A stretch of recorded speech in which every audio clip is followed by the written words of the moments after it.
So no doubt, in the future, artificial intelligence is going to play a big role in our military. So the Pentagon already plans to spend a lot of money on AI and related technologies to improve things like advanced weapons, unmanned drones, and cybersecurity. So in this video, I just want to explore everything from how AI is now being added to the famous MI6 to a chilling unknown radio mystery that has these voices and scrambled sounds hidden in it that some think is encrypted military messages that only an AI could decode. So the race is on. Countries all over the world are competing in their military AI technologies, and it will definitely upend the way that we think about warfare and defense in the future. So let's talk about an unmanned ground vehicle that played a role in Ukraine's war and is now starting to be built upon. Robust is the name of an unmanned ground vehicle, a UGV. So it's designed to be like a small autonomous version of a tank for future warfare. So it's pretty modular and adaptable, so it can take on whatever kind of weapons it needs for whatever the needs are. So this little tank, Robust, has a virtual gunner and a virtual driver. So it uses 3D mapping and sensors to navigate the world around it, understand its environment, but it doesn't make fully autonomous decisions. There is a human in the loop, especially for any of the deadly stuff. A human mission commander is still in control. So even though Robust is a bit of a prototype right now, some of the technology that they put on this is now making its way into real military vehicles. And the people working on it think that it won't be that much longer before every military in the world has a lot of these little unmanned tanks. And these kind of unmanned vehicles were actually born from some of the problems that happened in the Ukrainian war. So there's a very real use case for this. So if you like spy movies, you already know MI5 and MI6, but did you know that artificial intelligence is now transforming the UK's intelligence programs? The UK has a new intelligence team called the Open Source Intelligence Hub, and their goal is to use the smartest in neural networks and computer brains to find out what risks there are from other countries, foreign enemies to them. Now this new department will work with the famous spy agency MI5 and MI6. By using AI, they have more ways to find out about possible threats. And this update is important because even though they're going to go down in history for classic spy movies, things have changed a lot in the last 10 years. So this new department actually won't be getting new information, but they'll be re-looking at the intelligence that's already gathered under a new light, letting artificial intelligence try to make connections, build databases, understand the data in a way that makes sense and become something that they can take an action off of. They also stated that they'll be looking for disinformation signals. So if they get some leaked information from Russia, they can try to figure out, is this really information we can act on, or is this a leak that they wanted us to find? Since you're in the spy mindset, I've got a riddle for you.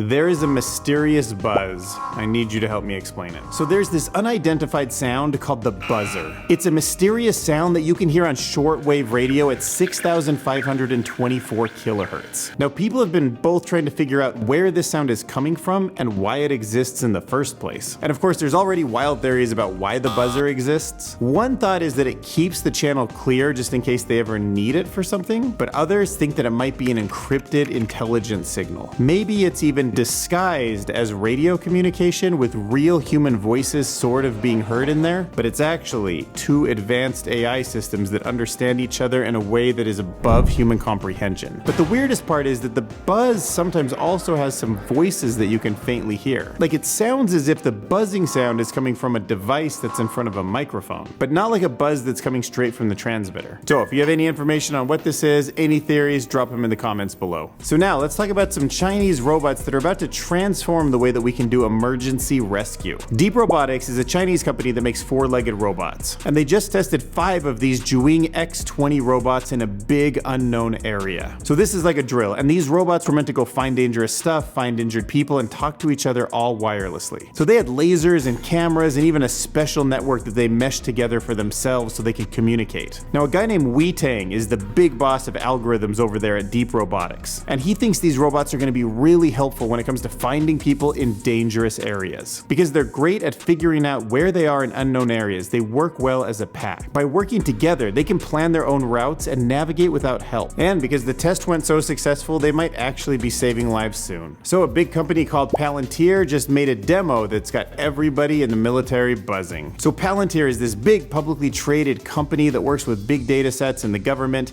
and it was founded by the billionaire Peter Thiel. And they just uploaded a YouTube video explaining their new new artificial intelligence platform. So this system can help connect the big computer brains that they have to outside sources like OpenAI's GPT-4 and Google's BERT. And guess what? They've already brought the power of those large language models inside and used them in a military demo. Okay, so in this video you're looking at, this soldier has found an enemy force that's near a border, and it asks the AI assistant, like the one that we're chatting with on ChatGPT, to help them out. Now the AI helps them by sending in a drone for pictures, and it offers a few ideas of how to respond to the situation. Now Palantir obviously knew that people were going to worry about it being kind of a military tool, so they outlined 3 key pillars to make sure it's used in appropriate ways, and they made sure to point out that there's always a human in the loop, so any kind of big decision is actually something a real human has to approve of. So as vision systems become smarter, they're starting to get better at understanding the intent of somebody, and especially noticing if they happen to have a weapon in their hand. So obviously gun violence in the United States has been a big problem, but now there's a new high-tech way to help protect schools and the public from some of these situations. A new artificial intelligence system called B-Motion is being used to help protect the public. So this AI will plug into an existing camera system, like one that's already on a school system,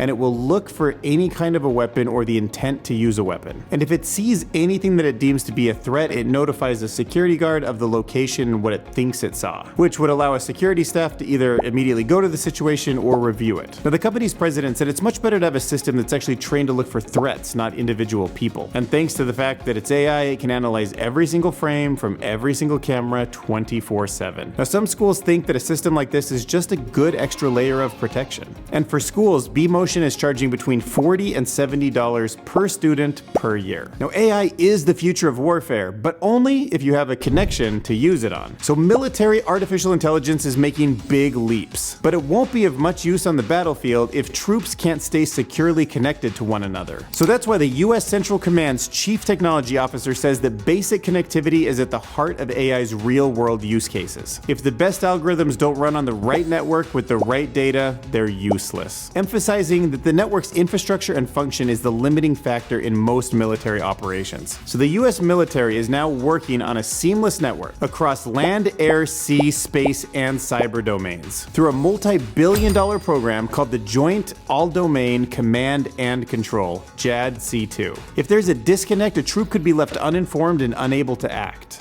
So you should be aware of the increased adoption of AI in many different types of military operations, such as the surveillance and decision-making of nations across the world. Now AI is still kind of in its new early days, but there's still a lack of consensus among all countries about how to use it in appropriate ways. So despite early efforts, this is an ever-changing industry, and there's a lot of countries that it's hard to get on board, so this is an uphill battle. But it's good to know that the US's stance on responsible military AI emphasizes the development, testing, and employment of AI systems in compliance with ethical, legal, and international humanitarian laws and principles. So as an informed citizen, stay engaged with this issue. So let's do our part to promote responsible AI on a global scale. Smash that subscribe button.